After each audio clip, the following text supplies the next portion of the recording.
Hello everyone, आज हम thyroid disorder के बारे में बात करेंगे। क्या डाइट आपको लेना चाहिए और कौन सी वो मेडिसिन है जो थायराइड की कंडीशन को रिकवर कर सकती हैं। पहली बात तो ये है कि कई लोग कहते हैं कि मुझे थायराइड की प्रॉब्लम है। तो थायराइड कोई प्रॉब्लम नहीं होती। थायराइड एक ग्लैंड होती है जो कि एक हार्मोन सिक्रीट करती है जिसे थायराइड हार्मोन कहते हैं। तो जब थायराइड हार्मोन सिक्रीशन कम या ज़्यादा होता है तब उसे हम थायराइड डिसऑर्डर या फिर मेटाबॉलिक डिसऑर्डर कहते हैं। थायराइड एक मेटाबॉलिक इंजन होता है।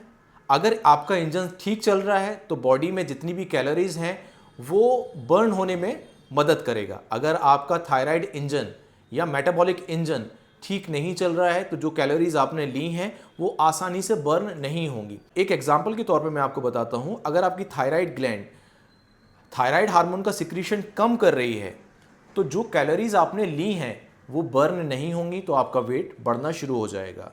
आप अगर ये कहते हैं कि मैं उतना खाना नहीं खाता हूँ या नहीं खाती हूँ जिससे वेट बढ़े, तो उसकी वजह यही है कि आप जितना भी खाना खाते हैं वो कैलोरीज बर्न नहीं हो रही हैं। एक दूसरी कंडीशन जिसमें आप कहते हैं मैं खाना तो बहुत खाता हूँ या खाना तो बहुत खाती हूँ लेकिन मेरा वेट बढ़ता ही नहीं है या मेरा वेट जो था उससे बहुत तेज़ी से कम हो गया, वो कंडीशन कहलाती है हाइपरथायराइडिज्म। इसका मतलब ये है कि आपकी थायराइड ग्लैंड मात्रा से ज़्यादा, जितना होना चाहिए उससे ज़्यादा थायराइड हार्मोन सिक्रीट कर रही है, जिससे आपकी कैलोरीज बहुत जल्दी बर्न हो जाती हैं और एब्जॉर्ब नहीं होती हैं।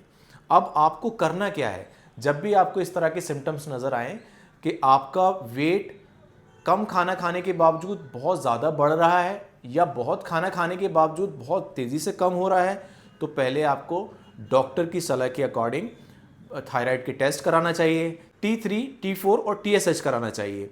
इसमें आपको पता चलेगा आपको हाइपोथायराइडिज्म है या हाइपरथायराइडिज्म है। मतलब ऐसी प्रॉब्लम है जिसमें कम खाना खाने के बावजूद वेट बढ़ता है या ऐसी प्रॉब्लम है जिसमें बहुत खाना खाने के बावजूद वेट कम हो जाता है, वो आपको पता चल जाएगा। ऐसा होता क्यों है, इसकी एक और वजह है कि अगर थायराइड डिसऑर्डर है तो आपकी बॉडी में पानी रिटेंड हो जाता है। मतलब पानी जो है वो रुक जाता है, जिसकी वजह से 3 से 5 किलो वज़न तो ऐसे ही बढ़ जाता है। तो खाना भी एक वजह होती है और पानी रिटेन होना भी एक वजह होती है। ज़रूरी क्या है कि आप अपनी कैलोरीज को काउंट करें और उसके अकॉर्डिंग एक्सरसाइज करें। अब सवाल ये होता है कि हम किस तरह की डाइट लें जो हमारे लिए ज़रूरी है। तो आप ऐसी डाइट ले सकते हैं जिसमें सेलेनियम ज़्यादा हो। मैं ऐसे सोर्स आपको अपनी स्क्रीन पे शेयर कर लूँगा। ऐसे सोर्स लीजिए जिसमें सेलेनियम ज़्यादा है, ऐसे सोर्स लीजिए जिसमें जिंक ज़्यादा है, और बहुत इंपॉर्टेंट अपना विटामिन डी का चेकअप कराइए। अगर विटामिन डी लेवल कम है तो उसको ठीक करने के लिए विटामिन डी और कैल्शियम ज़रूरी है। अगर आप विटामिन डी और कैल्शियम लेते हैं तो आपकी थायराइड जल्दी रिकवरी होती है। अब हम बात करते हैं मेडिसिन के बारे में। ऐसी कौन सी होम्योपैथी मेडिसिन लेना चाहिए जो आपके थायराइड को ठीक कर सकती हैं। तो पहली मेडिसिन है थायरोडिनम। थायरोडिनम 3x या 6x में ली जा सकती है।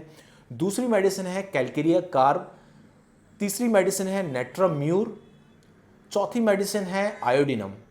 ये मेडिसिन लेके आप अपनी थायराइड को रिकवर कर सकते हैं, लेकिन मेरी सलाह ये है कि ये मेडिसिन डॉक्टर की सलाह से ही ली जाए। फिट रहेंगे तो हिट रहेंगे। Thank you so much.